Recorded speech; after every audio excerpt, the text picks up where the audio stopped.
Mark II and the VF Commodore. Now, those three cars have headed out on track. As Larko said, we've got to wait a little while before we see the E-Class AMG. But let's just talk about this one, for instance, first out of the bat.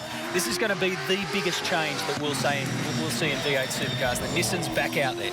No doubt. I mean, it's great endorsement, isn't it? Because at the end of 1992, when the rules changed to be only Ford and Holden, as soon as we opened the rules back up, this car company's the first car company back into the sport. So great endorsement of V8 supercars and an all-new nameplate. So the Ultima is an all-new nameplate for Nissan worldwide. It was launched in New York in May, and it won't go on sale until later in 2013. So when we roll out at the Clipsal 500, to have 4 manufacturers on the grid and to have great car companies endorsed, still with Ford and Holden battling it out, there'll be 21 Ford and Holden competitors out there, and as Mark Larkham looked at before, this FG Mark II will certainly be a big part of it. I love this livery, Matt. The car looks fantastic, doesn't it? Mark Winterbottom's having a little bit of fun behind the wheel of this car. It does look fantastic. So we know that it's going to be a different look from the spectator side, from our side, looking onto the track. What about for the drivers? How different is it for them? Well, a lot of the configuration of the car's actually quite different in terms of the way that the weight distribution works, the centre of gravity, the overall mass of the car is much lighter than the current cars. And what will actually happen is the front of the car's more efficient. So with independent rear suspension, plus the front of the car being better with a bigger wheel and tyre and bigger brakes, what you'll end up having is, what we're saying is, improved quality racing. And all the guys endorse that. Rick Kelly, Mark Winterbottom, the whole lot. Jamie Whincup's behind the wheel, by the way, of the VF Commodore car of the future.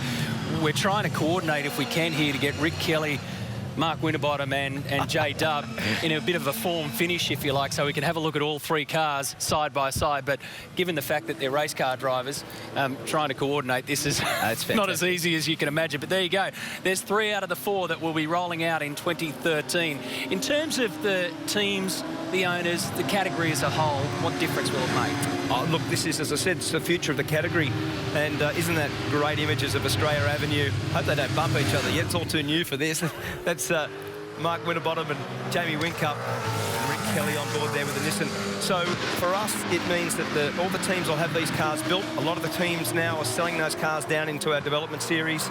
And the way it will work is that this is, again, the foundation of the sport. With new manufacturers arriving, it's turned the hot button up on other manufacturers also, Matt. So for us, you know, we think that this is a really, in terms of sustainability of the sport, the DNA of V8 supercars being preserved, and the way this is going to work for all the stakeholders, fans alike, this was a very, very proud moment and a great aspect of what we're working to. And as Larko mentioned, Erebus Motorsport in conjunction with Stone Brothers will take on the E-Class AMG Mercedes-Benz. Can you give us any clue, any hint as to when we're going to see? Well, the car gets launched very early in 2013 as a worldwide launch. I think that'll be in Detroit, but the actual right-hand drive version will be the first to see it on the streets of Adelaide, the Clipsal 500. We will be the first to see that car. So extraordinary that 3 of the 4 brands that will be on the grid at Clipsal won't even be on sale yet. So for the first time in Australian motorsport history, you'll have those cars on the grid with the 3 new models of 4. Just a quick one. Question without notice. In this 3-year plan, what was the hardest thing to work on in the car of the future? What was the hardest problem for you guys to solve?